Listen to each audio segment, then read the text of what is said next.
What's up everybody, Larry Porter here, and we're back with Time to Unwind. So in today's video, just want to share with you guys how to make strawberry mimosas. Well, you're going to learn just that in today's video. I'm going to be going over a recipe, a strawberry-daiquiri mimosa that's phenomenal, and you will enjoy this all spring or all summer long. So be sure to watch this video to get that recipe.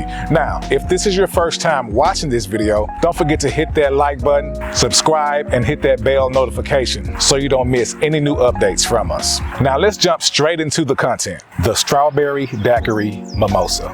Now this mimosa is a little bit more fancy. This particular recipe will serve 5 to 6 people. Ingredients includes 3 cups fresh strawberries, stems removed, 4 tablespoons of honey, 1 tablespoon of fresh lemon juice, and of course, One Hope's Vintner Collection Sparkling Brew, or whatever champagne you choose as an alternative.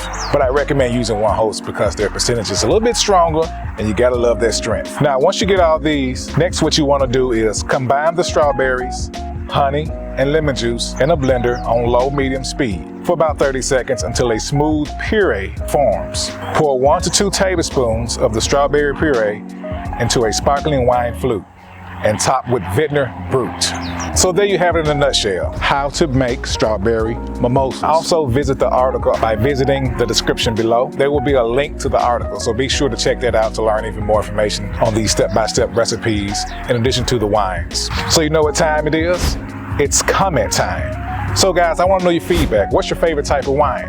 Is it dry, sweet, semi-sweet? Leave a comment in the comment section below. I want to know your feedback on your favorite wine. And once again, if you want to learn more information about One Hope wines or anything about One Hope, don't forget to click that link in the description so you can learn more information. And don't forget to like and share with others.